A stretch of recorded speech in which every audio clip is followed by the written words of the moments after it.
Jẹ́ kí ògo rẹ kó bú jáde. Jẹ́ kí ẹwà rẹ kó farahàn. Jẹ́ kí ọlá rẹ kó di mímọ̀ nínú ayé wa. A ó sì gbé ìwọ Ọlọ́run ga. Nínú àdúrà yìí bá àwọn èèyàn rẹ pàdé. Sọra rẹ di mímọ̀. A ó sì yìn ọ́ lógo.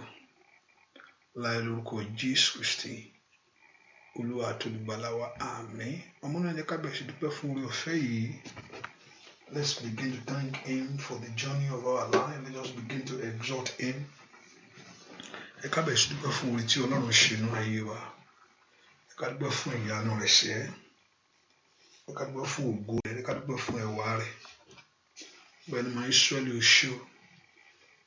Ẹni máa Ísírẹ́lì á yìn ọ́. Ẹni máa Ísírẹ́lì á gbé ọ̀gá. A dúpẹ́ fún ohun tó ń ṣe lọ́wọ́lọ́wọ́. Ẹ ká bẹ̀rẹ̀ sí yìn fún iṣẹ́ ìyanu rẹ̀ ṣẹ́, fún ohun tó ń ṣe. Olúwa ó ṣé, Olúwa ó ṣé.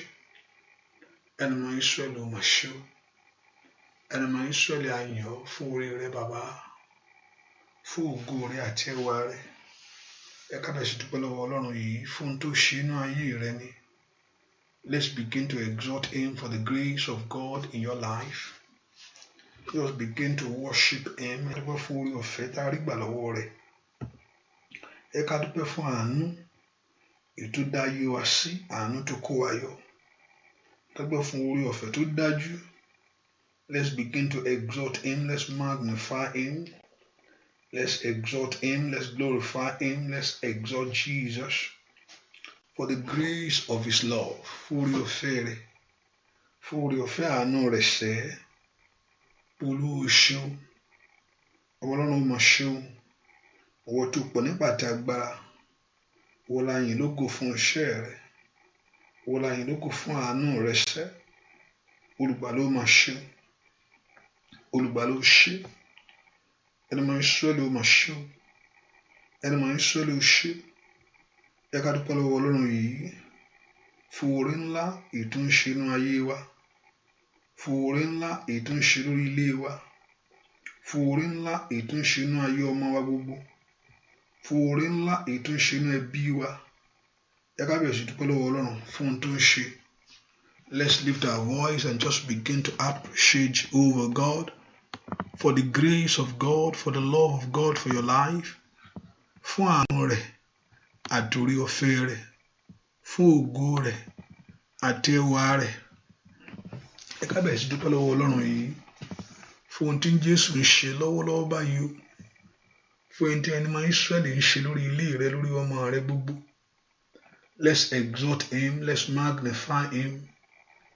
Ẹ ká dúpẹ́ fún ohun tí Ọlọ́run ṣe. Ẹ ká dúpẹ́ fún ohun tí ó ṣe nínú ayé rẹ. First thank Him. Thank Him for the journey from January to this moment. Thank Him. Ẹ ká dúpẹ́ fún ìrìn àjò láti January títí di àkókò yìí. Ẹ ká gbé Ọlọ́run ga fún ohun tí Ọlọ́run ń ṣe yìí. Olúwa ó ṣeun, Ẹlẹ́dàá mi ó máa ṣé o. Olóore mi ó máa ṣé o. Aláàánú mi ó máa ṣe é. Somebody lift a voice and bless Him. Kí ẹnìkan kó gbóhùn rẹ̀ sókè kó yin Ọlọ́run yìí. Olúwa ó ṣeun o. Olùgbàlà ó ṣé. Olùgbàlà yìn ọ́. Olùgbàlà gbé ọ ga. Olùgbàlà fi ògo fún ọ. Olùgbàlà fi ọpẹ́ fún ọ. Fún iṣẹ́ ìyanu rẹ. Fún iṣẹ́ ògo rẹ. Fún iṣẹ́ ẹwà rẹ. Let's exalt Jehovah God. Ẹ ká dúpẹ́ lọ́wọ́ Ọlọ́run yìí. Olúwa ó ṣé.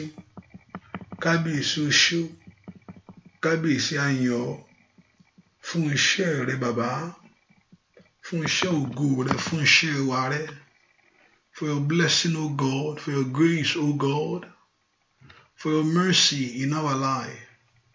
Fún àánú rẹ lórí ayé wa. Fún oore ọ̀fẹ́ ńlá ètà àrígbà níwájú ìwọ Ọlọ́run. Ọmọ Ọlọ́run dúpẹ́ lọ́wọ́ Jésù yìí fún ohun tó ń ṣe o. Gbẹ́ fún ìyanu rẹ̀ lórí ayé rẹ gbogbo.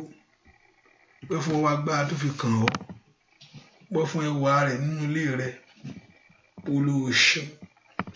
Bàbá ó máa ṣé o. Ẹni máa Ísírẹ́lì ó ṣé. Ẹni máa Ísírẹ́lì á yìn ọ́. Wọ́n ló ní gbogbo ọpẹ́ yìí. Wọ́n ló ní gbogbo ògo yìí. Wọ́n ló ní gbogbo ọlá yìí. ìwọ ló ń ṣe nínú ayé wa, ìwọ ló ń ṣe nínú ilé wa, ìwọ ló ń ṣe nínú ayé ọmọ wa. Let's exalt him. Ẹ jẹ́ ká dúpẹ́ lọ́wọ́ rẹ̀ sẹ́. Pẹ̀lú ọmọ Ísírẹ́lì ó ṣe. Ìwọ tí ò dojú ìgbàgbọ́ tì wá, ìwọ tí òjò bàjẹ́, ìwọ tí òjò dàrú. Let's lift our voice and give that praise to the King. Ẹ ká gbóhùn wa sí Ọlọ́run. Ẹ ká dúpẹ́ fún iṣẹ́ ìyanu àti iṣẹ́ ògo rẹ̀. Olúwa o ṣeun. Alágbàwí mi ò mọ̀ ṣe o. Abániṣe ò mọ̀ ṣe o. Àṣeyọrí ò mọ̀ ṣe o. Ọba aláṣetán, ọba tó ń ṣe inú ayé mi, ọba tó ń ṣe inú ayé ọmọ rẹ gbogbo. Lift your voice and give that praise to the Lord. Ẹ ká gbóhùn wa sí Ọlọ́run yìí. Olúwa o ṣeun. Jésù aláàánú mi ò mọ̀ ṣe. Aláàánú ayé mi ò mọ̀ ṣe o. Ìwọ tó pa mí mọ́ lọ́wọ́ gbogbo. Ìwọ tó dá mi sí.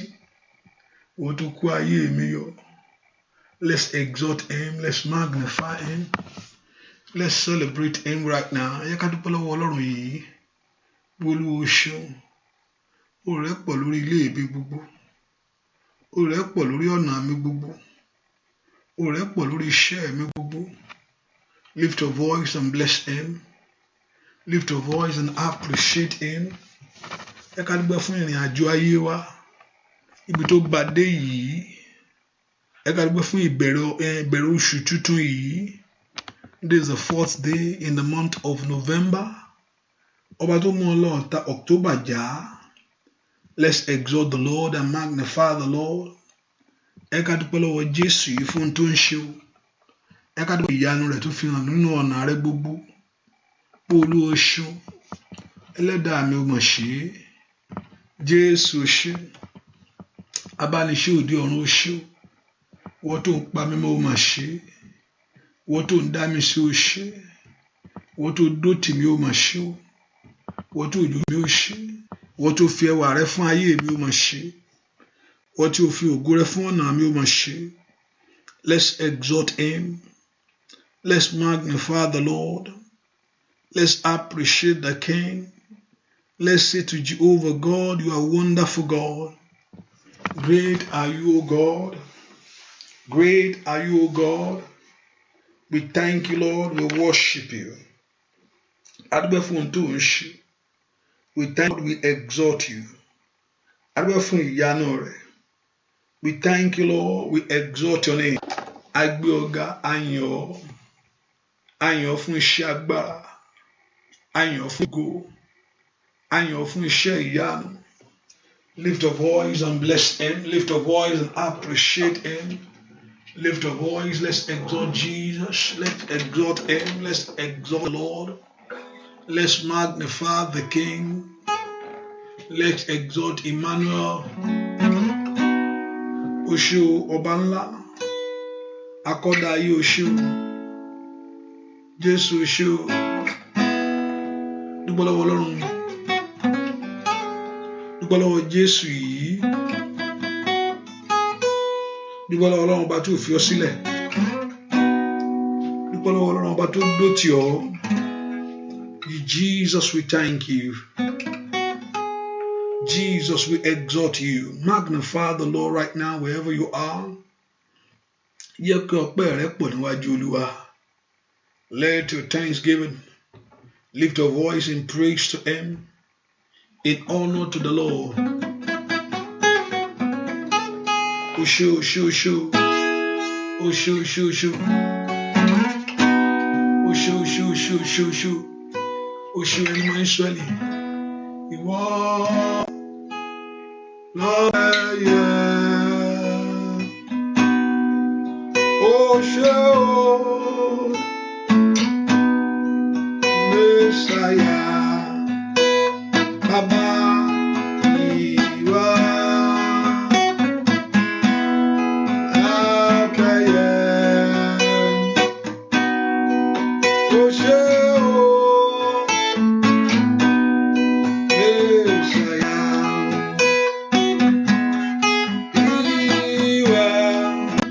Ní gbogbo ìrìn yẹn.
Dúpẹ́ lọ́wọ́ Ọlọ́run yìí, dúpẹ́ lọ́wọ́ Jésù.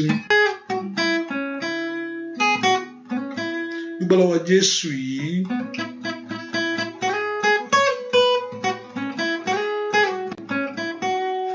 Dúpẹ́ lọ́wọ́ Ọlọ́run, ẹ ká dúpẹ́ fún ohun tó ń ṣe o, Olúwa ó ṣe o.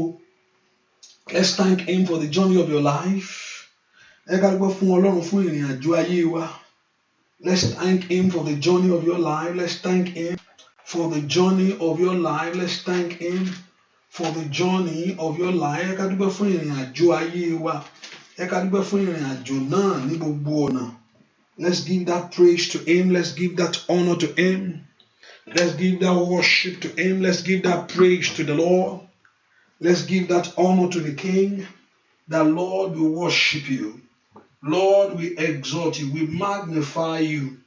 We thank you, Lord, for who you are. We thank you, Lord, for your grace. We thank you, Lord, for your love. Adúpẹ́ fún ìrìn àjò rẹ lórí ayé ìrìn àjò wa. Adúpẹ́ fún ohun tó ń ṣe. Let's exalt him and give that praise to the King. Ẹ ká dúpẹ́ lọ́wọ́ Ọlọ́run, ká fi gbogbo ògo fún gbogbo ẹni tó ní gbogbo ògo, fún ẹni tó ní ọlá yìí lórí ayé wa sẹ́. Ọba tí ò jẹ́ kó já sí ìtìjú. The Lord that is for you, the Lord that is with you. Ọba tó wà nípa tiwa, ọba tó wà fún ọ, olùgbàlà ó ṣé, ẹni wọn Ísírẹ́lì ó ṣé, kábíyèsí ó ṣé, olùgbàlà ó ṣé, olùgbàlà mo yìn ọ́, kábíyèsí mo gbé ọ ga, kábíyèsí a fi ọpẹ́ fún ọ. Dúpẹ́ lọ́wọ́ Ọlọ́run yìí, exalt him, magnify him. Jesus, we thank you. Jésù ó ṣé o, ó ṣé o, alágbára ó ṣé o, ó ṣé ó ṣé ó ṣé o, ó ṣé ó ṣé Olúwa, ó ṣé Olúwa, ìfẹ́ rẹ̀ sí mi ò pọ̀, ó ṣé o Bàbá, ó ṣé Olúwa, ó ṣé Olúwa, ìfẹ́ rẹ̀ sí mi ò pọ̀, ó ṣé o Bàbá. Ọwọ́ rẹ̀ dà, alágbára gíga o,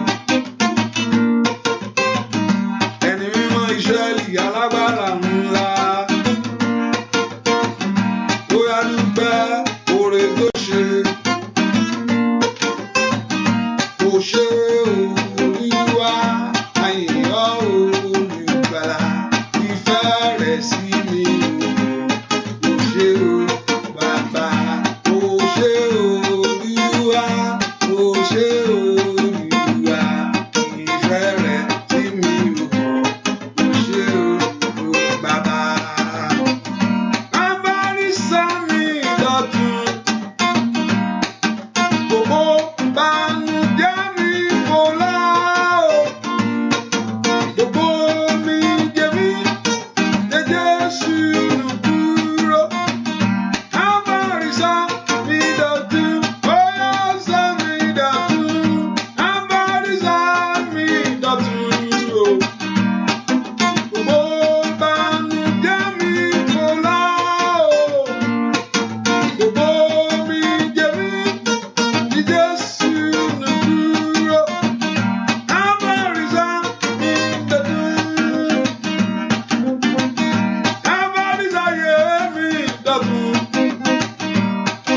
gbogbo bànújẹ́ mi kò lọ o, gbogbo mi jẹ mí lé Jésù nù kúrò. Abárí sámi lọ́tún, bóyá sámi lọ́tún, abárí sámi lọ́tún o, bànújẹ́ mi kò lọ o, gbogbo mi jẹ mí lé Jésù nù kúrò. Abárí sámi lọ́tún, ìyẹn Ọlọ́run mi, ọba tó gbọ́ àdúrà, ògo yẹ Ọlọ́run mi, ọba tó gbọ́ àdúrà, ìyẹn Ọlọ́run mi, ọba tó gbọ́ àdúrà, ògo yẹ Ọlọ́run mi, ọba tó gbọ́ àdúrà, ògo yẹ Ẹlẹ́dàá mi, ọba tó gbọ́ àdúrà o, ògo yẹ Ọlọ́run mi, ọba tó gbọ́ àdúrà, ọba mímọ́ ìyẹ Ọlọ́run mi, óyá óyá, ọba tó gbọ́ àdúrà, ògo yẹ Ọlọ́run mi, ọba tó gbọ́ àdúrà, èmi máa dúpẹ́, èmi máa yìn ọ́ o, ayé lóore Jésù ṣe ni àánú, óyá óyá, tèmi máa dúpẹ́, tèmi máa yìn ọ́ o, ayé lóore Jésù ṣe ni máa dúpẹ́ o bàbá, tèmi máa dúpẹ́, tèmi máa yìn ọ́ o, ayé lóore Jésù ṣe ni máa dúpẹ́ o, óyá tèmi máa dúpẹ́, tèmi máa yìn ọ́ o, ayé lóore Jésù ṣe ni máa dúpẹ́ o bàbá, ayé lóore Jésù ṣe, óyá dúpẹ́, ayé lóore Jésù ṣe, dúpẹ́ o bàbá, ayé lóore Olódùmarè, èmi máa dúpẹ́ bàbá, ayé lóore Jésù, èmi máa dúpẹ́ o bàbá. Let's lift our voice and begin to appreciate him. Ẹ ká gbé Ọlọ́run ga láàárọ̀ yìí. Let's thank him for the journey of your life. Ẹ ká dúpẹ́ fún ìrìn àjò ayé rẹ. Thank him that is with you. Ẹ ká dúpẹ́ pé ó wà pẹ̀lú wa. Thank him that is for you. Ẹ ká dúpẹ́ ó dó tì wá. Let's thank him for what he's doing. Ẹ ká dúpẹ́ fún ohun tó ń ṣe lọ́wọ́lọ́wọ́ báyìí. Let's exalt Jesus and magnify him. Ẹ ká gbóhùn wa sókè ká yin Ọlọ́run yìí. The Lord has been good to us. Ọlọ́run tó dára sí wa ní gbogbo ọ̀nà. The Lord has been faithful in every area to us. Ọlọ́run tó jẹ́ olótìtọ́ sí ayé wa ní gbogbo ọ̀nà. Can you lift your voice in praise to him? Jẹ́ agbóhùn wá sókè sí pẹ̀lú ìyìn síwájú rẹ̀ sẹ́, for what he has done in your life, fún ohun tó ṣe nínú ayé rẹ, and for what he will do again, fún ohun tó ṣe níwájú rẹ lónìí. Let's thank him and give that honor to him. Ẹ ká fi ọpẹ́ fún Ọlọ́run yìí fún ìyanu rẹ̀ ní gbogbo ọ̀nà. Olúwa o ṣeun o. Lord, we just thank you. Lord, we just exalt you. Lord, we just magnify you. Ọlọ́run a yìn ọ́ fún iṣẹ́ ìyanu ìwọ Ọlọ́run. Lord, we just praise you. Olúwa gbé ọ ga fún iṣẹ́ ògo ìwọ Jésù. We lift our voice in honor to your name. A gbé ọ ga fún ìyanu rẹ nínú ayé wa. We thank you, Lord. We thank you, Lord, for everything. A yìn ọ́ fún ohun gbogbo. A yìn ọ́ fún ohun gbogbo. We thank you, Lord, for your love.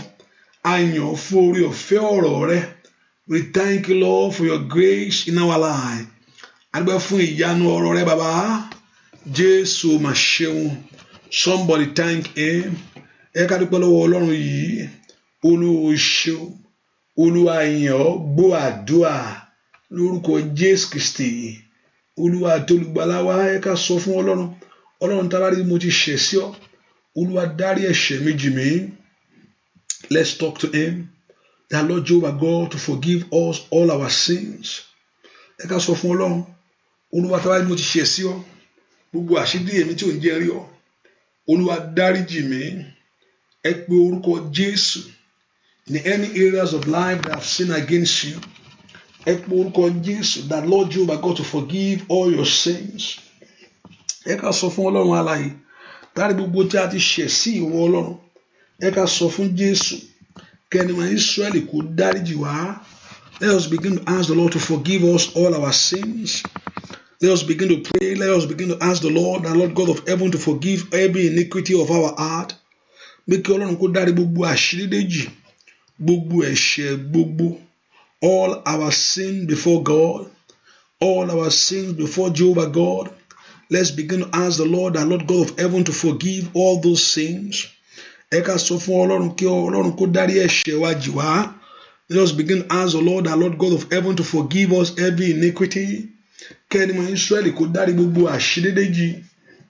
All our sins, O God. Gbogbo ẹ̀ṣẹ̀ wa pápátá. All our iniquity, O God.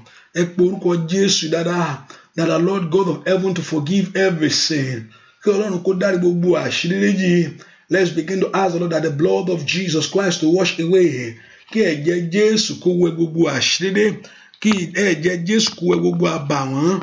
Let's begin to ask the Lord that the blood of Jesus Christ to purify our heart as we look unto God tonight or this morning. Ní àkókò yìí, ní àṣálẹ́ yìí, láàárọ̀ yìí, èyí tá a fi wojú Olúwa. Let us ask him for his touch of his mercy. Fi ọwọ́ ìfọwọ́kàn rẹ̀ àti àánú rẹ̀. Let's ask him for divine visitation of him. Ẹ ká béèrè fún ìbẹ̀wò ọ̀run ńlá that will revive our heart, that will revive our love for him. Èyí tó sọ ọkàn wa jí, èyí tó sọ ìfẹ́ wa jí fún Ọlọ́run. Let us ask that we need the hand of him that cleans our life. Ẹ ká ní ìfọwọ́kàn rẹ̀, èyí tí ń wẹ gbogbo àṣírí dé, èyí tí ń gbogbo àbàwọ́n kúrò nínú ayé wa. Let us begin to lift our voice before God, and you need him tonight. This morning, a nílò rẹ̀ lónìí, that Jehovah God to come in his grace. Kí Ọlọ́run kó kalẹ̀ wá ní orí ọ̀fẹ́ rẹ̀, and come to reign in our life. Láti wá jọba nú ayé wa, and come to reign in our home. Láti wá jọba nú ọkàn wa, and come to reign in our family. Láti wá jọba nú ayé wa, and come to reign in our life. Ẹ kí orúkọ Jésù pé kí Ọlọ́run kó sọ̀kalẹ̀ wá láti wá jọba, láti wá fi agbára rẹ̀ hàn ní ọ̀nà wa gbogbo, to come to manifest himself in Katalaba, to reveal his grace tonight in the name of Jesus.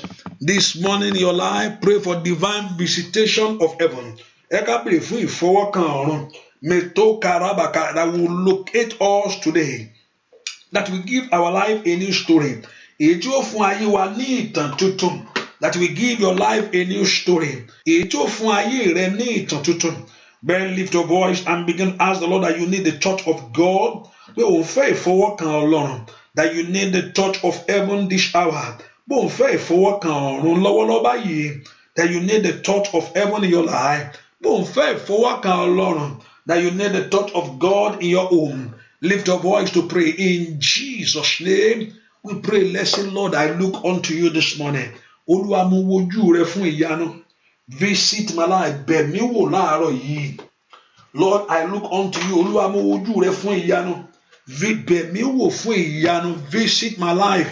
Ẹ porúkọ Jésù dáadáa, ẹ ká sọ fún Ọlọ́run. Ọlọ́run mo wojú rẹ fún àtúnṣe. God, I look unto you for ikadaya bababo sotoyaba. Ẹ porúkọ Jésù, ẹni máa Ísírẹ́lì, mo wojú rẹ fún àtúnṣe ńlá. I look unto you for great transformation in the name of Jesus. Ẹ porúkọ Jésù, ẹni máa Ísírẹ́lì, mo wojú rẹ fún ìfọwọ́kàn ọ̀run. La paro sota kadayaba. Somebody pray to God that you look unto him. In the name of Jesus, somebody pray to him that you look unto God for his divine touch for your life. Fún ìfọwọ́kàn ọ̀run fún ayé rẹ. Somebody lift your voice to God that you look unto God. Ọlọ́run mo wojú rẹ fún ìfọwọ́kàn ọ̀run lọ́wọ́lọ́wọ́. My Father, I look unto you. Le parosoto le makadayaba. Somebody pray, tell the Lord. Inkatore masinto teliba. Lord, I look unto you for divine visitation of heaven. Feel ìfọwọ́kàn ọ̀run lọ́wọ́lọ́wọ́. Lord, I look unto you in the name of Jesus for a new experience of your power. Feel ìfọwọ́kàn agbára ìwọ Ọlọ́run. Somebody open your heart and pray that you look unto him. Ọlọ́run mo wò fún ìfọwọ́kàn ọ̀run ní àárọ̀ yìí. This morning over my life, as we journey this journey of November, láti rìnrìn àjò oṣù yìí, to journey this journey of November, láti rìnrìn àjò oṣù yìí, open your heart and pray that you look unto him for a great touch. Ọlọ́run mo wò fún ìyanu ńlá. Ikadole masuto kayaba. Lord, I look unto you for divine touch of your power. Olúwa mo wò fún ìfọwọ́kàn agbára ńlá. Lord, I look unto you. Somebody pray. Netaloso kayaba. As of oṣù tó wọ̀ yìí, tell him that you look unto you. You look unto him for your breakthrough. Ọlọ́run mo wò fún ìtúsílẹ̀ ayé mi. Lord, I look unto you for my deliverance. Ọlọ́run mo wò fún ìtúsílẹ̀ mi. Open your heart and pray. Let somebody pray to God that you look unto him for his touch. Ọlọ́run mo wò fún ìfọwọ́kàn agbára ìwọ Ọlọ́run. La paroso tó lè má káyàbá. Ọmọ náà ńlá ní gbàdúrà. Pray to God that you look unto him to set you free. Ọlọ́run mo wò fún ìtúsílẹ̀ mi ní oṣù yìí o. Ní orúkọ Jésù, Lord, I look unto you for divine restoration. Fún ìkólọ mi padà. Ẹ porúkọ Jésù. Gbọ́ àdúrà lórúkọ Jésù Kristi. Olúwa wá fọwọ́ kàn mí o. Jésù fọwọ́ kàn mí o. Bàbá fọwọ́ kàn mí o. Jésù fọwọ́ kàn mí o. Bàbá má jẹ́ wá bákan náà máa fọwọ́ kàn mí o. Ó fọwọ́ kàn mí o. Jésù fọwọ́ kàn mí o. Bàbá fọwọ́ kàn mí o. Jésù fọwọ́ kàn mí o.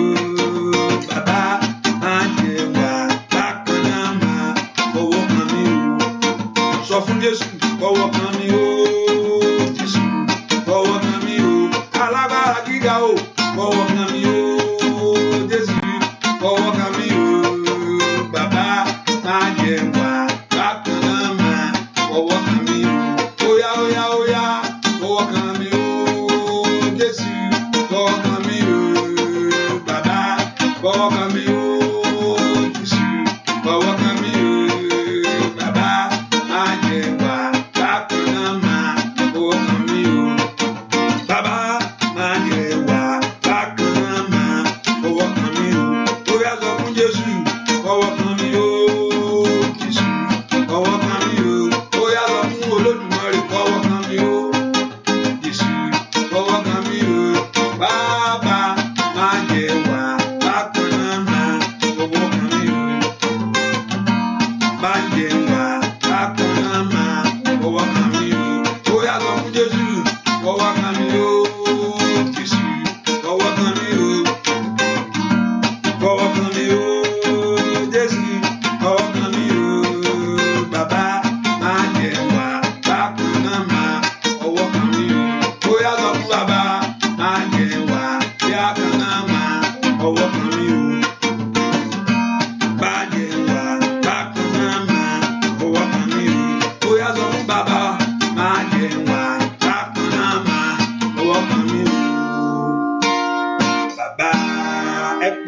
Jésù, Lord, I need a touch of you. Ọlọ́run mo fẹ́ ìfọwọ́kàn rẹ ní oṣù yìí. This is the first day in the month of November. Ìní ní ọjọ́ ìkíní nínú oṣù November. I commit it to you. Mo fi sí ìwọ Ọlọ́run ní ọwọ́. I need the touch of your glory. Ọlọ́run mo fẹ́ ìfọwọ́kàn ìwọ Ọlọ́run. Endalabako soto yaba. Mo fẹ́ kó porúkọ Jésù. Le prendo to kalama soto yaba. Open your heart to God. Ẹ porúkọ Jésù. Le prando suke tele makayaba. Somebody pray. La paro mato kalaba. Somebody open your heart to God. That you need the touch of God. Ọlọ́run mò ń fẹ́ ìfọwọ́kàn agbára rẹ ni. Somebody open your heart to Jesus.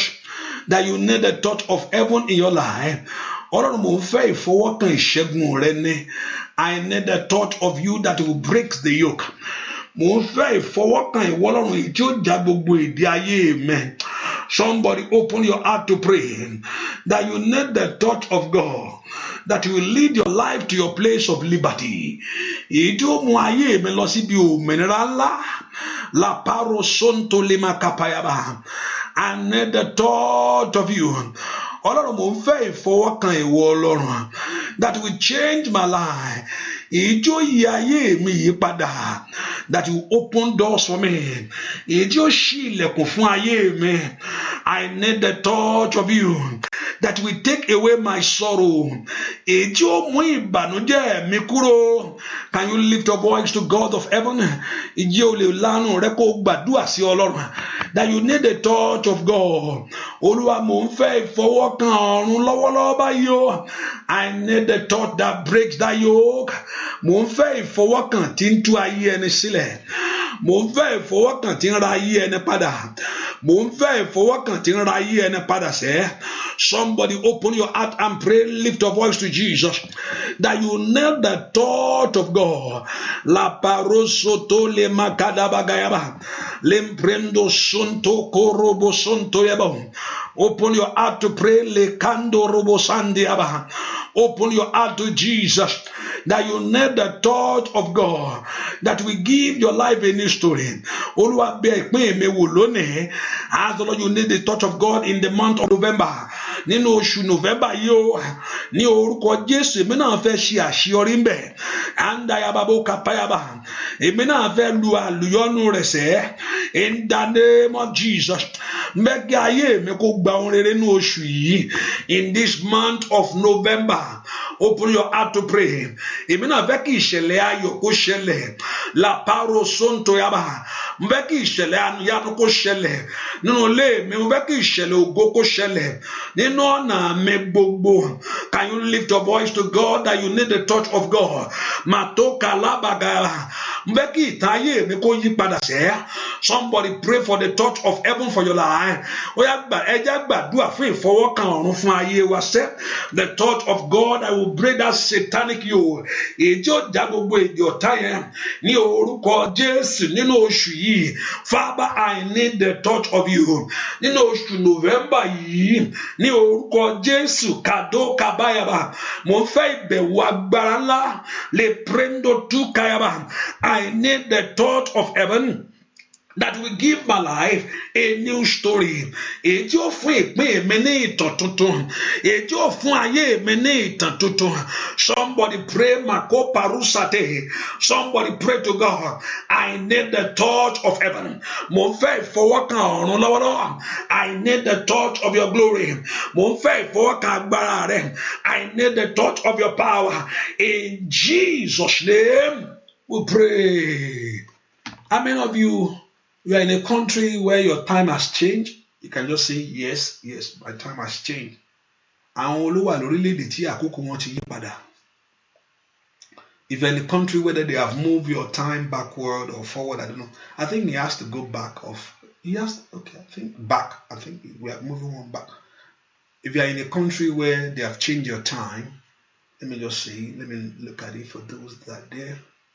Hallelujah. If you're in that country, just let me know. Just say yes. My time has changed. Okay. Praise the Lord. Praise the Lord. ẹ pọ orúkọ Jésù dára mi tẹ́ wá sẹ́. Olúwa ìwọ tó pọ̀ nípa àti agbára, gba ojú mi lọ́wọ́ omijé.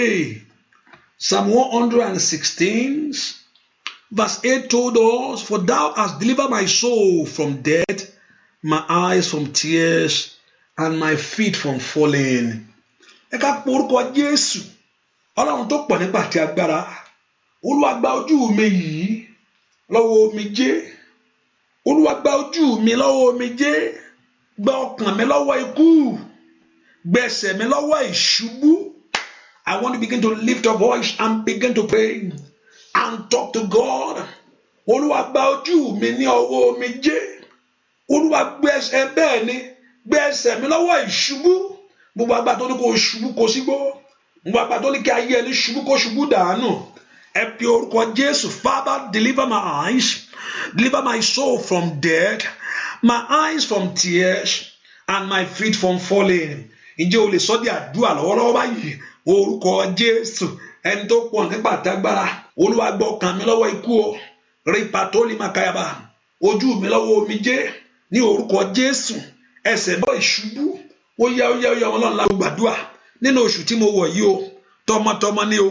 Gba ojú mi lọ́wọ́ omijé. Ẹni a ní orúkọ Jésù. Ọkàn mi lọ́wọ́ ikú. Ẹsẹ̀ mi lọ́wọ́ ìṣubú. Can you lift your voice and begin to pray that Lord God of heaven to deliver you, your soul from death, from your eyes, from tears, and your feet from falling? Can you pray? Ẹ sọ dàdúà. Olúwa gbójú mi lọ́wọ́ omijé ní orúkọ Jésù. La paro batolia, le sondo le makali mahasa, le prendo tu calaban, le prendo shike telebon. Ẹ pe orúkọ Jésù. Ẹni máa Ísírẹ́lì, Olúwa gbójú mi lọ́wọ́ omijé. Olúwa gbọ́ ọkàn mi lọ́wọ́ ikú. Ẹsẹ̀ mi ní ọwọ́ ìṣubú. Ó yá. Ó gbọ́dọ̀ sunkún lórí nǹkan yẹn mọ́ o. Ó dá kí ó di ayọ̀ fún ọ́nà oṣù tó wọ̀ yìí ni. Ó dá kó mú àṣeyọrí fún ọ. Deliver my eyes from tears, my feet from falling, my soul from death. Open your heart to pray. Gbójú mi lọ́wọ́ omijé ní orúkọ Jésù. Ó yá ẹ pe orúkọ Jésù. Nínú oṣù tí mo wọ̀ yìí o, nínú oṣù tó fún mi ní àǹfààní àti orí ọ̀fẹ́ tí mo wọ̀ yìí. Gbójú mi lọ́wọ́ omijé, gbẹ̀sẹ̀ mi lọ́wọ́ ìṣubú. Gbúàdúà lórúkọ Jésù Kristi. Olúwa wa èyí tẹ́ bá wà ní Nàìjíríà tàbí any Africa, you can say Africa, just say Nigeria or African country. Hallelujah. Is it quite that that I'm just trying to do a statistics to see how we're going to work the time with you. Hallelujah. Because now we pray is a different time to some other country because they have moved your time backward a little bit, you know. Ìṣẹ̀lẹ̀ ìyanu ayọ̀, ìṣẹ̀lẹ̀ ìyanu ayọ̀, ni mò ń retí lọ́jọ́ gbogbo. Ìṣẹ̀lẹ̀ ìyanu ayọ̀, jẹ́ kó ṣẹlẹ̀ láyé mi. Bóyá ìṣẹ̀lẹ̀ ìyanu ayọ̀, ìṣẹ̀lẹ̀ ìyanu ayọ̀, ni mò ń retí lọ́jọ́ gbogbo. Ìṣẹ̀lẹ̀ ìyanu ayọ̀, jẹ́ kó ṣẹlẹ̀ láyé mi. Ìṣẹ̀lẹ̀ ìyanu ayọ̀, ìṣẹ̀lẹ̀ ìyanu ayọ̀, ni mò ń retí lọ́jọ́ gbogbo. Óyá. Jẹ́ kó ṣẹlẹ̀ nílé mi o. Ìṣẹ̀lẹ̀ ìyanu ayọ̀, ìṣẹ̀lẹ̀ ìyanu ayọ̀, ni mò ń retí lọ́jọ́ gbogbo. Ìṣẹ̀lẹ̀ ìyanu ayọ̀, jẹ́ kó ṣẹlẹ̀ nílé mi. Ìṣẹ̀lẹ̀ ìyanu ayọ̀ o. Ìṣẹ̀lẹ̀ ìyanu ayọ̀, ni mò ń retí lọ́jọ́ gbogbo. Ìṣẹ̀lẹ̀ ìyanu ayọ̀, jẹ́ kó ṣẹlẹ̀ lórí mi o. Ìṣẹ̀lẹ̀ ìyanu ayọ̀, ìṣẹ̀lẹ̀ ìyanu ayọ̀, ni mò ń retí lọ́jọ́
ìṣẹ̀lẹ̀ ìyanu ayọ̀ ìbọ̀lá tí lọ́jọ́ gbogbo sọ fún Jésù bí kò ṣẹlẹ̀ nú ire mi o ìṣẹ̀lẹ̀ ìyanu ayọ̀ ìṣẹ̀lẹ̀ ìyanu ayọ̀ ìbọ̀lá tí lọ́jọ́ gbogbo ìṣẹ̀lẹ̀ ìyanu ayọ̀ yẹ kó ṣẹlẹ̀ láyé mi nínú oṣù yìí kó ṣẹlẹ̀ sí ọ.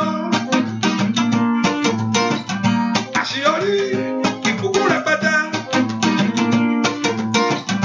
ohun rere o ohun ńlá lórí ọmọ o lórí iṣẹ́ nínú ẹnu kó ọ̀nà tẹ̀láyé onígbàlọ́run kó dá ọ lóhùn onígbà ayọ̀ kó pọ̀ rẹpẹtẹ fún ọ. Bàbá ìṣẹ̀lẹ̀ ìyanu ayọ̀ ìṣẹ̀lẹ̀ ìyanu ayọ̀ ìbò retí lọ́jọ́ gbogbo ìṣẹ̀lẹ̀ ìyanu ayọ̀ gẹ́gẹ́ ṣẹlẹ̀ ní ilé mi ó ìṣẹ̀lẹ̀ ìyanu ayọ̀ ìṣẹ̀lẹ̀ ìyanu ayọ̀ ìbò retí lọ́jọ́ gbogbo ìṣẹ̀lẹ̀ ìyanu ayọ̀ gẹ́gẹ́ ṣẹlẹ̀ láyé mi. Ẹ porúkọ Jésù. Olúwa ṣe oṣù yìí ní oṣù ìyanu fún èmi yìí. Mo rọ̀ mọ́ ìṣẹ̀lẹ̀ ìyanu tí mò ń fẹ́ jẹ́ ó ṣẹlẹ̀ ní oṣù yìí. Let the miracle that you have been trusting, believing God happen for you in this month. Olúwa sọ oṣù yìí ní oṣù àṣeyọrí fún èmi yìí. Olúwa sọ oṣù yìí ní oṣù àṣepé fún ayé mi sẹ́. Ẹ jẹ́ kí ohun rere kó bẹ̀ sí ṣẹlẹ̀ nínú ayé mi. Gbogbo ohun tí mo retí tí ń January tí mi tí rí. Tí mo fi February gbàdúrà fún. Tí mo fi March àti April wojú ìwọ Ọlọ́run. Títí November tí mi tí ní October tí mi tí gbà ẹ fi November 2021 ẹ fi san fún ayé mi fún ohun ògo andaya bàbá kaparusata ẹ fi November 2021 kí ẹ fi àyè gbà mí ẹ fi November 2021 kí ẹ fi gbé orí mi sókè sẹ́ oya mọ̀lẹ́wà lo prendo tu kayabagaba ẹ fi orúkọ Jésù ti Násárẹ́tì kí Ọlọ́run kó jẹ́ kí ìṣẹ̀lẹ̀ ayọ̀ kó ṣẹlẹ̀ ní ilé rẹ kó mú November 2021 kó ṣe ní ọdún àṣepé fún ọ ọdún àṣeyọrí fún ọ ọdún ìbùkún fún ọ ọdún ohun ògo fún ọ ọdún ìgbéga fún ọ oya ní oṣù ìṣẹ́ November 2021 ẹ fi àyè orin tí mo ti ń lé gbà mí oya ìṣẹ̀lẹ̀ ayọ̀ ṣẹlẹ̀ ilé mamamamamama ìṣẹ̀lẹ̀ ògo ṣẹlẹ̀ lórí mi kàtórí makabagaba nínú ilé mi nínú ayé àwọn ọmọ mi ọmọlọ́run lánà ó gbàdúrà ìṣẹ̀lẹ̀ ayọ̀ kó ṣẹlẹ̀ fún ọ oya porúkọ Jésù ìṣẹ̀lẹ̀ àṣeyọrí kó ṣẹlẹ̀ sí mi o ní orúkọ Jésù ìṣẹ̀lẹ̀ ìbùkún kó ṣẹlẹ̀ ní ọ̀nà mi gbogbo ẹ bí orúkọ Jésù ẹ sọ fún Ọlọ́run Olúwa jẹ́ kí ìṣẹ̀lẹ̀ ayọ̀ ṣẹlẹ̀ fún mi ní oṣù yìí ní oṣù tó fi ojú mi rí yìí ẹ mú mi rí ohun rere nú bẹ́ẹ̀ ẹ mú mi rí àṣeyọrí bẹ́ẹ̀ ẹ mú mi rí ògo bẹ̀sẹ̀ ẹ mú mi rí ìbùkún bẹ̀ ẹ bí orúkọ Jésù ẹ gbàdúrà makabako parupataka magadoko korobokoso lambrando to kalaba ẹ bí orúkọ Jésù ìṣẹ̀lẹ̀ ayọ̀ kó ṣẹlẹ̀ ní ọ̀nà mi ọmọlọ́run lánà ó gbàdúrà kó sọ fún Ọlọ́run ó ná kó kọ́lọ́run kó ṣe àṣepé oore nú ayé rẹ ni ó ná kí ogun ọ̀run kó ṣe àṣeparí iṣẹ́ rẹ̀ mo ní kí Ọlọ́run kó jẹ́ àṣeparí oore nú ayé rẹ sẹ́ madagado lóbọ̀sọ̀ malambrende ketelebo mazuko tolemaka ẹ sọ fún Ọlọ́run nasata la prendo sukayaba amala lanu kó gbàdúrà ó ẹ pé orúkọ Jésù ìṣẹ̀lẹ̀ ayọ̀ ṣẹlẹ̀ nú ayé mi ẹ fi oore fún mi sẹ́ ẹ fi àṣeyọrí fún mi ẹ fi ògo fún mi ẹ fi ẹwà fún ayé mi ẹ fi ìbùkún fún ayé mi ẹ pe orúkọ Jésù ìṣẹ̀lẹ̀ ayọ̀ kó ṣẹlẹ̀ ní ọ̀nà mi gbogbo ní orúkọ Jésù ẹ fi ohun ògo lé ayé mi lọ́wọ́ ní orúkọ Jésù ẹ fi ohun ògo lé iṣẹ́ mi lọ́wọ́ ẹ pe orúkọ Jésù màkó parusate lè pranda tu káyàbá ẹ sọ fún Ọlọ́run alààyè ó dá kí ìṣẹ̀lẹ̀ ayọ̀ kó ṣẹlẹ̀ ní ayé yín ní orúkọ Jésù gbọ́ àdúà lórúkọ Jésù Kristi Olúwa wẹ pé orúkọ Jésù bí tẹ wà ní oṣù November yìí gbogbo ẹ̀tọ́ ayé mi tó bọ́ á, gbogbo ẹ̀tọ́ ayé mi tí ayé ti gbẹ́sẹ̀ lé fún mi tí ò jẹ́ ń gbà, ẹ̀yin ogun ọ̀run ẹ gbà fún mi sẹ́. Ibi tó yẹ kí n ti dé tí ayé ń dí mi lọ́wọ́ o, nínú oṣù yẹn mú mi débẹ̀. Ìyanu tí ọkàn mi ń retí, ẹjọ́ ṣẹlẹ̀ bẹ́ẹ̀. Ẹ fààyè oore gbà mí nínú oṣù yìí, ẹ fààyè oore gbà ayé àwọn ọmọ mi. I want to begin to lift up voice and pray to God that Lord God of heaven to settle your case, your very case in this very month. Kí Ọlọ́run kó parí iṣẹ́ rẹ̀ nínú ayé yín ní oṣù yìí. Kí ẹni máa ń Ísírẹ́lì kó ṣe àṣetán iṣẹ́ yẹn o. Kí ẹni máa ń Ísírẹ́lì kó ṣe àṣepé iṣẹ́ yẹn o. Kí ẹni máa ń Ísírẹ́lì kó ṣe àṣetán iṣẹ́ yẹn o. Ẹ pe orúkọ Jésù. Kí ẹni máa ń Ísírẹ́lì kó ṣe àṣetán iṣẹ́ yẹn. Ní orúkọ Jésù. Kí ẹni máa ń Ísírẹ́lì kó ṣe àṣepé iṣẹ́ yẹn. Ẹ pe orúkọ Jésù. Kí ẹni máa ń Ísírẹ́lì kó ṣe àṣetán iṣẹ́ yẹn. Ẹ sọ fún Ọlọ́run, Olúwa ṣe àṣepé iṣẹ́ rẹ nínú ayé mi. Ẹ sọ fún Ọlọ́run alààyè. Magola bakusha tayaba. Le prendo tu kelema kapaye. Le sondo robo kotoli masikaba. Le prendo su kotoli ba. Ẹ sọ fún Ọlọ́run. Kí ẹni máa ń Ísírẹ́lì kó ṣe àṣetán iṣẹ́ yẹn. Kí ẹni máa ń Ísírẹ́lì kó ṣe àṣepé iṣẹ́ yẹn. Ní orúkọ Jésù, kí ẹni máa ń Ísírẹ́lì kó gba iṣẹ́ yẹn ṣe. Ní orúkọ Jésù, kí ẹni máa ń Ísírẹ́lì kó gba iṣẹ́ yẹn ṣe. Ẹ sọ fún Ọlọ́run, ẹni máa ń Ísírẹ́lì gba iṣẹ́ rẹ ṣe nínú ayé mi. Ní orúkọ Jésù, gba iṣẹ́ rẹ ṣe nínú ilé mi. Ẹni máa ń Ísírẹ́lì gba iṣẹ́ rẹ ṣe nínú ayé àwọn ọmọ mi. Ẹni máa ń Ísírẹ́lì gba iṣẹ́ rẹ nínú ilé mi. Ẹ sọ fún Ọlọ́run alààyè, kí Ọlọ́run kó gba iṣẹ́ rẹ ṣe nínú oṣù yìí. Kí gbogbo ọ̀nà tó ti dí kó là. Ní orúkọ Jésù, kí gbogbo ògo tí ayé gbẹ́sẹ̀ lé. Ní orúkọ Jésù, kó mú ògo jáde. Ó yẹ orúkọ Jésù, kí Ọlọ́run kó fi ayé yín dára ní oṣù yìí. Nínú oṣù tí mo wọ̀, ó ní oṣù tó fẹsẹ̀ mi léyìí. Èyí ni àkọ́kọ́, this is the first day in it. Olúwa jẹ́ kí ìyanu mi bú jáde ní oṣù yìí fún mi. Ọmọ náà ńlá ló kó pe Jésù dáadáa. Olúwa jẹ́ kí ògo mi bú jáde ní oṣù yìí fún mi. Olúwa jẹ́ kí ìrànlọ́wọ́ jáde fún ayé mi. Olúwa jẹ́ kí ògo jáde fún ayé mi. Olúwa jẹ́ kí ìbùkún jáde fún ayé mi. Àgàn yẹn kó tán lónìí. Ìdádúró ẹ lórí ọmọ yẹn kó tán o. Ní orúkọ Jésù, Makobla Bakasutayaba, gbọ́ àdúà lórúkọ Jésù Kristi. Olúwa wa máa tún sọ lẹ́ẹ̀kan sí ẹ̀yin jẹ́ pé your time has changed for those that are next. I see some people have. If you are here this morning and àkókò yín tí wọ́n ti dá àkókò padà sí ẹ̀yìn díẹ̀, whether you are in the country ní orílẹ̀-èdè ẹ bá wà, I say yes, ẹ sọ pé bẹ́ẹ̀ ni. Hallelujah. And also if you are here in America that your time has not changed, say yes, I'm here. Hallelujah. Ẹ pe orúkọ Jésù. Olúwa jọ̀ọ́ dìde fún ìrànlọ́wọ́ mi. Yóò ti sapá rẹ títí, ìjẹ́ ipá rẹ kábí. You have put all your best. You see that the best is. That's why you are here tonight or this morning. Ìdí tẹ́ ti wà, ìdí tá a fi wà ń bí láàlẹ́ yìí nìyẹn, ọ̀ láàárọ̀ yìí. Pé kí ìrànlọ́wọ́ kó dìde, pé a ti sapá wa títí ipá wa ọ̀ká o. Ẹ pe orúkọ Jésù, ẹ dìde kẹran ayé mi lọ́wọ́. Ẹ dìde kẹran iṣẹ́ mi lọ́wọ́. Olúwa ní oṣù yìí, ilẹ̀kùn oore mi ṣí sílẹ̀.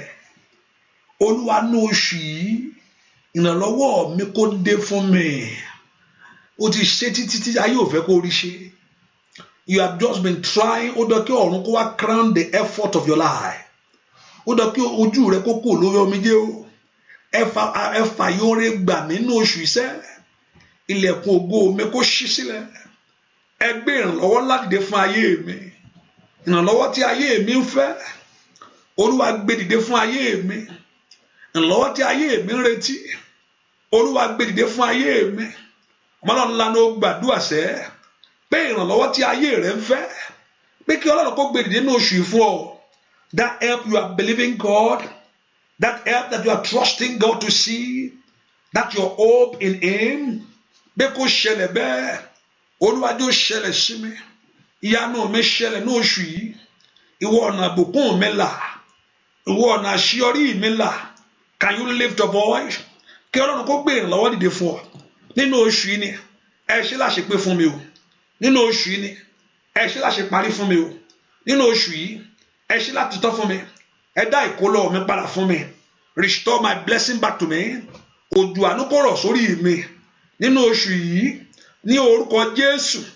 òjò àánú kó rọ̀ sórí ilé rẹ nínú oṣù yìí.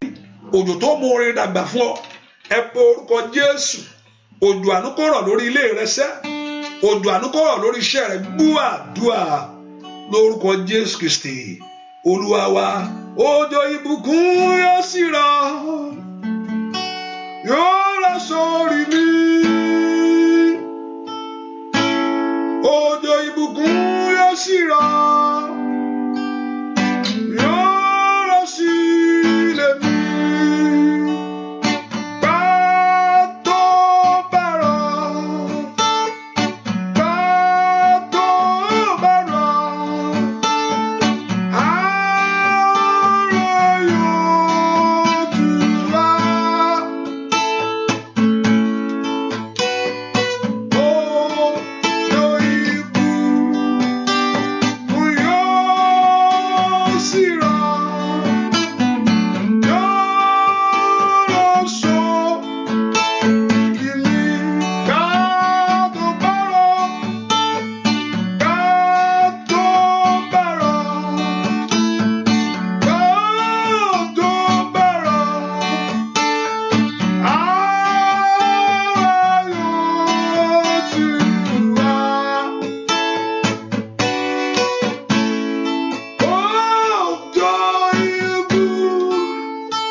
Ẹnìkan mo yẹn kọrin yẹn, mo rí pé wọ́n gbé ife ẹ̀yẹ dání nínú oṣù yìí. Ẹni tó bá gbé ife ẹ̀yẹ, that means he's a winner. Ọlọ́run yóò fi oṣù yìí jẹ́ oṣù àṣeyọrí. You're going to win in this month. Ṣàmì dáadáa. Àṣeyọrí tó ń wá yẹn, Ọlọ́run yóò fún ọ ní oṣù yìí. You're going to win in this month. In this very month, ó ṣe àṣeyọrí yẹn o. Ẹni tó gbé ife ẹ̀yẹ dání dàpé is a winner. The Lord will make you a winner in this very month.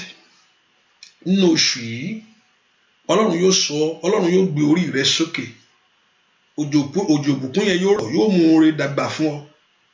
This month wàá ṣe àṣeyọrí yẹn. Gbogbo tó ti ń ṣe làálàá lórí ẹ̀, gbogbo tó ti ń dààmú lórí yẹn, you're going to win in this month. Say that amen. You're going to be a winner in this month. Ife ẹ̀yẹ àánú yẹn wàá gbé sókè. Ohun yẹn yóò ṣẹlẹ̀. Àánú yóò farahàn. Bẹ́ẹ̀ ni ó sì rí láì lórúkọ Jésù Kristi Olúwa. Bẹ́ẹ̀ pé orúkọ Jésù. Ọlọ́run mo fi gbàgbọ́ sínú ìwọ Ọlọ́run.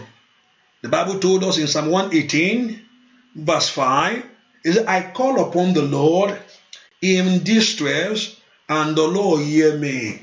Olúwa gbọ́ mi lónìí. Olúwa gbọ́ àdúrà mi lónìí. Àdúrà mi bí kí n ṣe rere. Àdúrà mi bí kí ọ̀nà ńlá fún mi. Àdúrà mi kàn fi iṣẹ́ yẹn lọ̀ mí, kàn fi iṣẹ́ yẹn fún mi, kò yẹ kàn fi lọ̀, kàn mú iṣẹ́ yẹn lé ẹ lọ́wọ́ ni o. Àdúrà mi bí kí n rìnrìn àjò ìyanu nínú oṣù yìí o. Àdúrà mi bí kí oore kó tẹ ayé mi lọ́wọ́.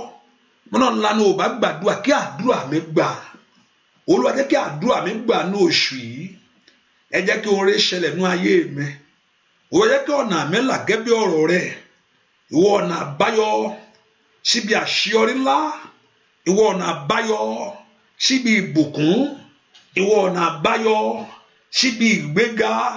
Ìwọ ọ̀nà àbáyọ fún ohun ọ̀tun láyé. Ẹjọ́ ṣẹlẹ̀ bẹ́ẹ̀ nọ́nà mi gbogbo. Ọmọ náà ńlá ló gbàdúrà orúkọ Jésù, orúkọ Jésù. Kàtàkàtó kò nànà màkúrà bàkà. Le sonto roba kuto le masi. Le prendo tu calabacaba. Le prendo su ketelebon. Le prendo tu katabam. Ni katoli masa in this man. Ọ̀nà àbáyọ là fún ayé mi. Ọ̀nà ògo là fún mi. Ní orúkọ Jésù ìrànlọ́wọ́ kò dìde fún ayé mi sẹ́. Ẹ pe orúkọ Jésù. Ohun ìyanu tí ayé yín ti lé. Ohun ìyanu tí ayé yín ti gbẹ́kẹ̀lé. Láti rí kó farahàn. Ohun ògo tẹ̀ ń dóde kó farahàn. Ní orúkọ jébítẹ́ títọ́ tẹ́ ti ń dókàn pè yín fún ìyanu. Ní orúkọ Jésù kan rí yín pé. Ní orúkọ Jésù bí tẹ́ ti ń fẹ́ ìrànlọ́wọ́. Ẹ rí ìrànlọ́wọ́ náà gbà. Ní orúkọ Jésù gbọ́ àdúrà lórúkọ Jésù Kristi. Olúwa wá sọ fún Jésù. Ìwọ ogun alẹ́ ni má dẹ̀yìn. Ó ní bá mi lóṣù yìí o. Òpin dé bọ̀. Ní ìwọ ogun alẹ́ ni má dẹ̀yìn. ìrìn àjò mi lórúkọ Jésù Olúwa yà wá nípa nínú oṣù yìí ni ogun alẹ́ ní májèlé ń pa àlẹ́yìn rẹ ẹ pọ orúkọ ìwọ ogun alẹ́ ní májèlé ó pa àlẹ́yìn mi o ní orúkọ Jésù ogun alẹ́ ní májèlé ó pa àlẹ́yìn mi o ìwọ ogun abata ayé ẹni jẹ́ ó pa àlẹ́yìn mi o ní orúkọ Jésù ogun adé ayé lọ́wọ́ pa àlẹ́yìn mi o ogun tí ò fẹ́ kí n rí ọmọ gbẹ́jọ́ láyé ẹ pa àlẹ́yìn mi o ogun tí ò fẹ́ kí n rí ibi ìyanu mi lò ẹ pa àlẹ́yìn mi o ní orúkọ Jésù ìwọ ogun ayé mi dogun ìgbàgbé ó yá ogun ayé yẹn ó dogun ìgbàgbé àríṣẹ́ṣe yẹn di ìgbàgbé nú ayé rẹ o àìrọ́kọ di ìgbàgbé nú ayé rẹ o ní orúkọ Jésù àìlọ́mọ di ìgbàgbé nú ayé rẹ o àìrógolo di ohun ìgbàgbé nú ayé rẹ o àìrólọ́wọ́ di ohun ìgbàgbé nú ayé rẹ o ní orúkọ Jésù ó dohun ìgbàgbé la prando sikaba ó dohun ìgbàgbé la prendo sikelebo ó dohun ìgbàgbé àìrógolo dohun ìgbàgbé àìróhun ògolo ó dohun ìgbàgbé ní orúkọ Jésù ó dohun ìgbàgbé lọ́nà mi ó dohun ìgbàgbé lórí iṣẹ́ mi ní orúkọ Jésù gbọ́ àdúà lórúkọ Jésù Kristi Olúwa sọ fún Ọlọ́run gbogbo tí mo ti gbẹ́kẹ̀lé ọ ojú ò ní tì mí. I want you to confess it and let heaven establish it. Ọlọ́run gbogbo tí mo ti gbẹ́kẹ̀lé ọ ojú ò ní tì mí má jòjú ó tì mí ojú ò ní tì mí gbogbo tí gbẹ́kẹ̀lé ọ mo gbẹ́kẹ̀lé lórí ọmọ mi báwọn ọmọ mi ó ṣàṣeyọrí ojú ò ní tì mí mo gbẹ́kẹ̀lé pé ọ̀nà mi ó là ní oṣù yìí ojú ò ní tì mí mo gbẹ́kẹ̀lé pé ìyanu mi ó ṣẹlẹ̀ ojú ò ní tì mí mo gbẹ́kẹ̀lé pé Ọlọ́run ó gbé orí mi sókè ojú ò ní tì mí ó yá ọmọ Ọlọ́run lánàá ó gbàdúrà ojú ò gbúdọ̀ tì ọ́ ayé máa ṣáìdà ó yá ń bolo wà sẹ́ ojú ò gbúdọ̀ tì mí o ojú ò gbúdọ̀ tì mí ojú ò ní tì mí ojú ò ní tì ọ́ lórí ọmọ yẹn o ojú ò ní tì ọ́ lórí ìrìn àjò yẹn ojú ò ní tì ọ́ ìrànlọ́wọ́ yóò dé àánú yóò ṣẹlẹ̀ ìrànlọ́wọ́ mi yóò dé àánú yóò ṣẹlẹ̀ mo ní ìrànlọ́wọ́ yẹn yóò dé àánú yóò ṣẹlẹ̀ ojú ò ní tì yín ojú ò ní tì yín ibi tẹ́ ti gbẹ́kẹ̀lé Ọlọ́run ní orúkọ Jésù wọ́n tẹ́ fi gbàgbọ́ yín sínú Olúwa ojú ò ní tì yín ní orúkọ Jésù ẹ rógolò ẹ rí ìrànlọ́wọ́ gbà ẹ rí ògolò ẹ rí ìrànlọ́wọ́ gbà ẹ rí ògolò ẹ rí ìrànlọ́wọ́ gbà gbọ́ àdúà lórúkọ Jésù Kristi Olúwa wa Ọlọ́run pera ẹ̀ lẹ́ni tó tóbi tó sì ní agbára tí ohun gbogbo sì ṣe tó ohun gbogbo sì so láti ohun gbogbo kò ṣòro fún. He defines himself to be God, that all things are possible for him, that he can do all things, that he defines himself to be. Pé Ọlọ́run lòun ohun gbogbo kò sóhun tó ṣòro fún un. Ẹ pé orúkọ bó o ṣe tó gangan ṣe bẹ́ẹ̀ fún ayé mi. Olúwa bó o ṣe tó o tóbi o pera rẹ bẹ́ẹ̀ pé aláàánú bó o ṣe tó gangan Olúwa ṣe bẹ́ẹ̀ nú ayé mi. Olúwa bó o ṣe tó bó o ṣe tóbi tó kò sẹ́ni tó bá ṣe ìyanu bẹ́ẹ̀ kò sẹ́ni tó máa yẹ Ọlọ́run lọ́wọ́ tó gbé ọ sípò ọ̀gá kò sí bá bẹ́ẹ̀ tó béèrè pé ta ló gbé ọ bẹ́ẹ̀ bẹ́ẹ̀ kó yàbùkún lù ọ́ ta ló fẹ́ béèrè ta ló fẹ́ bá Ọlọ́run jiyàn ta lẹni náà ta ló orílẹ̀-èdè náà tó fẹ́ bá Ọlọ́run jiyàn nítorí ayé rẹ ohun tí Ọlọ́run bá ṣe àṣegbé ni o bẹ́ẹ̀ ni ta ló fẹ́ mú ta kóòtù wo lẹ fẹ́ pè sí ta ládájọ́ tó dájọ́ pẹ̀lú Ọlọ́run ẹ bó o ṣe tó yẹn bàbá mi o ní ó yá ṣe bẹ́ẹ̀ nu ayé mi bó o ṣe tó yẹn ṣe bẹ́ẹ̀ nu ọ̀nà mi ó tóbi ọ̀run ò mọ̀ gbọ́ ó fi ayé ṣàpótí tìṣẹ̀rẹ́ o líparópatéyà ẹ̀ńkàtà ikú àìsàn bàbá mi àgbà ní orúkọ Jésù ìwọ Ọlọ́run ńlá ṣe bó o ṣe tó nu ọ̀nà mi ìwọ agbórí ẹni sókè ìwọ ló sọ pé ìwọ ló ń fúnyàn you are the one that gave her power to get wealth ìwọ ló ń fúnyàn ní agbára láti ní owó lọ́wọ́ láti ní ìbùkún ìwọ ló ń gbóngbó ìwọ ló sọ pé kò sẹ́ni tó rò kó ń gbà àbí tó o bá fún mi ó yá sọ fún Ọlọ́run ó ní kò sẹ́ni tó rò kó ń gbà àbí tó o bá fún mi kò sẹ́ni tó rò kó ń gbà àbí tí n bá gbà bó o ṣe tó àbí tó o bá mú lé mi lọ́wọ́ bó o ṣe tó bàbá ṣe bẹ́ẹ̀ nú ayé àwọn èèyàn yìí láàárọ̀ yìí lórí ọmọ yín ní orúkọ Jésù ní ìrìn àjò yín nínú oṣù November yìí bí Olúwa ṣe tó kó ṣe bẹ́ẹ̀ ẹ rí agbára Olúwa ẹ rí ìyanu Olúwa ẹ rí ògo Olúwa ẹ rí ìrànlọ́wọ́ Olúwa bí Olúwa ṣe tó kó ṣe bẹ́ẹ̀ ní ọ̀nà yín bí Olúwa ṣe tó kó dábìrà bí Olúwa ṣe tó kó dábìrà kó fún yín ní ìṣẹ́gun mo ní bí Olúwa ṣe tó kó dábìrà kó fún yín ní ìṣẹ́gun mo ní bí Olúwa ṣe tó kó dábìrà kó fún yín ní ìṣẹ́gun mo ní bí Olúwa ṣe tó kó gbé orí yín sókè mo ní bí Olúwa ṣe tó kó ràn yín lọ́wọ́ mo ní bí Olúwa ṣe tó kó ṣílẹ̀kùn oore kò yín mo ní bí Olúwa ṣe tó kó fi àyè oore gbà yín mo ní bí Olúwa ṣe tó kó ràn ayé yín lọ́wọ́ kó bú jáde kó fi ẹwà rẹ̀ kó fi ẹwà Olúwa kó fi hàn ìbùkún Olúwa kó fi hàn ògo Olúwa kó fi hàn ìrànlọ́wọ́ Olúwa kó fi hàn ní ọ̀nà yín lórí ọmọ yín lórí iṣẹ́ yín ní orúkọ Jésù ẹ̀rí àánú láyé gbà gbọ́ àdúrà lórúkọ Jésù Kristi Olúwa wa ń fẹ́ kó rántí Ọlọ́run fẹ́ kó rán Ọlọ́run létí májẹ̀mú rẹ̀ lórí ayé ẹ̀ ní oṣù yìí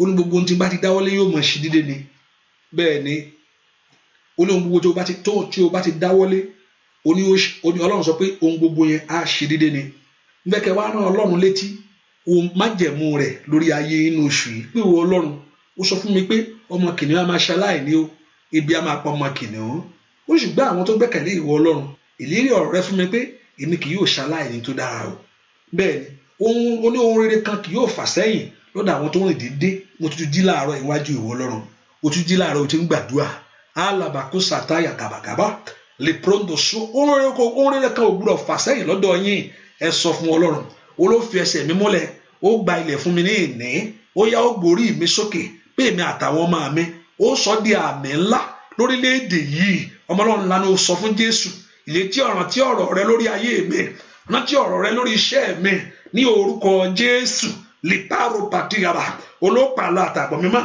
ní orúkọ Jésù olófẹ́ ọ̀rọ̀ tèmi ṣe ìyanu ó yá sọ fún Jésù olódàbíra olófẹ́ ẹ̀mí kúkùn tẹ́mi lọ́rùn ó sì fi ayọ̀ ìgbàlà mi ọmọ Ọlọ́run sọ fún Jésù rántí ọ̀rọ̀ rẹ nítorí mi ó ní ibikíbi kan tàbí kò kì yóò súnmọ́ ọ̀dọ̀ mi o ó ní wọ́n dé sí mi ní ìgbà kan ó ní wọ́n sàlọ́wájú mi ní ìgbà méje ó yá sọ fún Ọlọ́run màkàpà sùtò kàbàyàbà lè prendo túkẹlẹ màsí kàbà lè prendo tìkẹlẹbọ ó yá ó sọ pé òun jalóró kan kì yóò ràn mí ọmọ Ọlọ́run sọ fún Jésù ìlérí ọ̀rọ̀ rẹ̀ lórí ayé rẹ̀ olójú kì yóò tì mí o olóòsọ ilẹ̀ mi tó ti wọ́ ó sọ di títọ́ olófin mi ní ìṣúra òkùnkùn rí pàtólì makayaba ọmọ Ọlọ́run létí ọ̀rọ̀ rẹ̀ ní orúkọ Jésù òsànà ọ̀rọ̀ rẹ̀ pé onígbèmí kì yóò ya àgàn ó yá lè pranda yaba Olúwa rántí ọ̀rọ̀ rẹ̀ nínú ayé àwọn èèyàn yìí kó o ṣohun rẹ̀ nínú ayé wọn Olúwa rántí ọ̀rọ̀ rẹ̀ nínú oṣù yìí nínú ayé àwọn èèyàn yìí ní orúkọ Jésù kó Olúwa kó rántí ọ̀rọ̀ rẹ̀ kó fi ohun rere lé yín lọ́wọ́ ní orúkọ Jésù ikú àìtọ́jọ́ jìnnà sí ayé rẹ̀ ikú àìtọ́jọ́ jìnnà sí ọ̀dọ̀ rẹ̀ the Lord will surprise you he will heal you ìkàbà òní fi àìsàn Íjíbítì olóòní fi fún mi ní pàtó yàrá I am healed of the Lord I am believer thank you my Father in Jesus name we pray. Adúgbò fún orí ọ̀fẹ́ tí Ọlọ́run fún ọ láti rí oṣù yìí ó mà dá ọ sí fún ìdí kan ni ọ̀pọ̀lọpọ̀ ló parí ẹ̀ sí lóṣù tó kọjá o ọ̀pọ̀lọpọ̀ ní oṣù tó kọjá náà parí rẹ̀ sí kò sí àǹfààní fún wọn láti bọ̀já láti làjá láti wọnú oṣù yìí lọ ṣùgbọ́n orí ọ̀fẹ́ dájú fún ìwọ láti là á ó mà dá ọ sídìí fún ìdí kan ni ẹ á sọ fún Ọlọ́run mọ̀ pé ó dá mi sí fún yẹ̀yẹ́ ó dá mi sí fún ẹ̀gàn ó sì dá mi fún ìtìjú ń ṣorí ọ̀fẹ́ nísìn hallelujah Olúwa ó dá mi mọ́ bànújẹ́ o Olúwa ó dá mi mọ́ bànújẹ́ óyá Èṣù ló ṣe kà ó Olúwa bá mi yọ ìyà óyá Olúwa.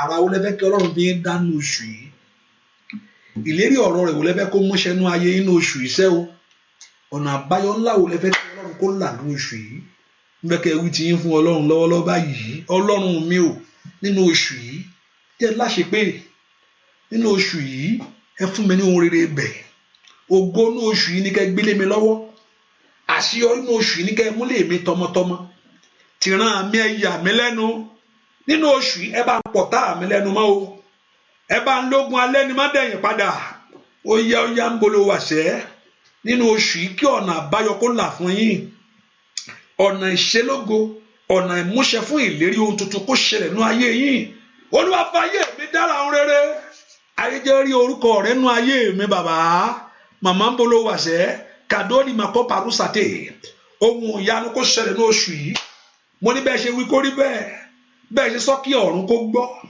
Jésù kó ṣe bẹ́ẹ̀ fún yín kó fayé yín dára ojú òní tì yín àdúrà yín kó gbà ilẹ̀kùn oore kó ṣí fún yín ìjáde yín ní oṣù yìí kó múre bá yín ìwọlé ní oṣù yìí lórúkọ Jésù kó mú ògo fún yín ilé yín kó wà lálàáfíà ẹ ní sọkún bẹ̀ ẹ ní banújẹ́ ojú kò ti ọ̀tá ogun alẹ́ ni má dẹ̀yìn padà ogun rẹ padà oṣù yìí lórúkọ Jésù wàhálà já ire bẹ̀ ni kó jẹ́ tiẹ̀ ẹkún bẹ̀ àti ìbànújẹ́ rẹ̀ kó jìnnà sí ìwọ bẹ́ẹ̀ ni ó sì rí torí pé ti fi lé Olúwa lọ́wọ́ lórúkọ Jésù kó Olúwa kó ṣamọ̀nà yín màkàlì màsáyà wáyé màkú bàrà ó tàlíyà mo ní bẹ́ẹ̀ torí pé ti fi oṣù yìí lé Olúwa lọ́wọ́ mo ní kí Olúwa kó ṣamọ̀nà yín kó tọ́ yín lọ síbi ìyanu yín kó tọ́ yín lọ síbi oore yín kó tọ́ yín lọ síbi àṣepé yín kó tọ́ yín lọ síbi ìbùkún yín kójú má ṣe tì yín kí ayé má ṣe yọ̀ yín kí ẹ má ṣe dẹni ẹ̀gàn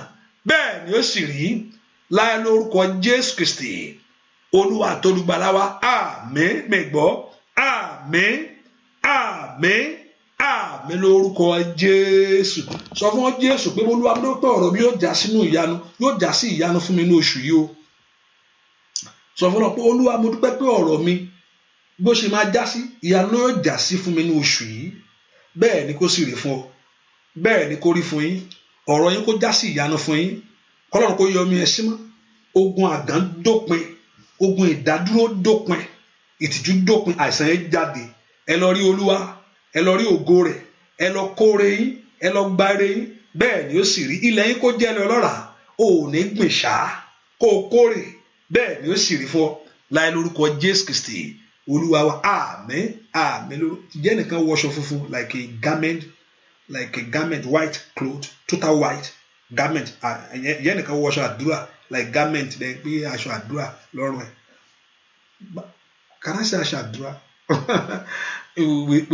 àwa la máa ń sọ pé I don't know mo ṣàpè garment like pé bí aṣọ garment bí white total white lórúkọ Jésù oore ọ̀fẹ́ kó dájú fún yín o àánú lórúkọ Jésù kó pọ̀ fún ọ oore ọ̀fẹ́ Ọlọ́run kó bọ́ ọ gbé bẹ́ẹ̀ ni ó sì rí láì lórúkọ Jésù Kristi Olúwa àtolùgbàlà wa àmín àmín àmín lórúkọ Jésù hallelujah ẹ ká fi sọ́kàn pé àìdó àìtẹ̀síwájú ní èní láàárọ̀ yìí and also I just want to thank the Lord for grace that is given to us by God's grace. This is the first day in the month of November, and also I know sometime I've asked other people that your time has changed, and I just put in mind that our time is not yet changed, so that's why I'm asking you like we need to work with the time. So I'm not going to change the time until we change our time.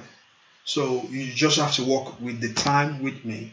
That's what I'm asking you. Like now it is after 2 at midnight. So I know you have a little want to change time order, but time order will change. So you have to work with the time. I know the Lord Jehovah God will do great things in your life. Yeah, no, you shall go you buja no aye. Ewa Lord you see Father. Ben you see. In Jesus' name we pray. And also this is a month of testimony. This is a week, every first Friday. But you can be doing it if you want to. If you have any testimony, you have to wait on the last day and the way you want to call. You don't have time to call. I know the Lord Jehovah God will do great things in your life in Jesus. Go in that blessing. See you in the morning by God's grace. You are blessed and highly favored. Ben, you should be fine. God bless. Bye-bye.